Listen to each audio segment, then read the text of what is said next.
ಜಾತಿಯಿಂದಲೇ ಮಗುವನ್ನ ಗುರುತಿಸಬೇಕು ಅನ್ನೋ ಪದ್ಧತಿಗೆ ಬ್ರೇಕ್ ಹಾಕಿದೆ ಸುಪ್ರೀಂ ಕೋರ್ಟ್.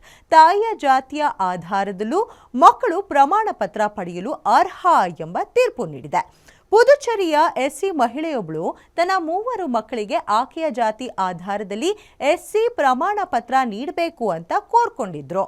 ಆಕೆಯದು ಇಂಟರ್ಕಾಸ್ಟ್ ಮ್ಯಾರೇಜ್ ಆಗಿದ್ರಿಂದ ಮದುವೆ ಬಳಿಕ ಪತಿ ಇವರ ಜೊತೆನೆ ಇವರ ಮನೆಯಲ್ಲೇ ವಾಸವಾಗಿದ್ರಂತೆ. ಪ್ರಮಾಣ ಪತ್ರ ನೀಡುವಾಗ ಆಕೆಯ ಜಾತಿಯನ್ನೇ ಪರಿಗಣಿಸಿ ಅಂತ ಮಹಿಳೆ ಕೋರ್ಟ್ ಮೆಟ್ಟಿಲೇರಿದ್ರು. ಮದ್ರಾಸ್ ಹೈಕೋರ್ಟ್ ಇದಕ್ಕೆ ಒಪ್ಪಿಗೆಯನ್ನು ನೀಡಿತು. ಬಟ್ ಇದನ್ನ ಪ್ರಶ್ನಿಸಿ ಸುಪ್ರೀಂ ಕೋರ್ಟ್ಗೆ ಅರ್ಜಿ ಸಲ್ಲಿಕೆಯಾಗಿತ್ತು. ಸುಪ್ರೀಂ ಕೋರ್ಟ್ ಮದ್ರಾಸ್ ಹೈಕೋರ್ಟ್ ತೀರ್ಪನ್ನ ಎತ್ತಿ ಹಿಡಿದಿದೆ. ಜೊತೆಗೆ ಮಕ್ಕಳು ಮೇಲ್ಜಾತಿಯ ಕುಟುಂಬದಲ್ಲೇ ಬೆಳೆದ್ರೂ ಎಸ್ಸಿ ಅಂತ ಗುರುತಿಸಿಕೊಳ್ಳಲು ಅರ್ಹರು ಅನ್ನೋ ಮಹತ್ವದ ತೀರ್ಪನ್ನ ನೀಡಿದೆ.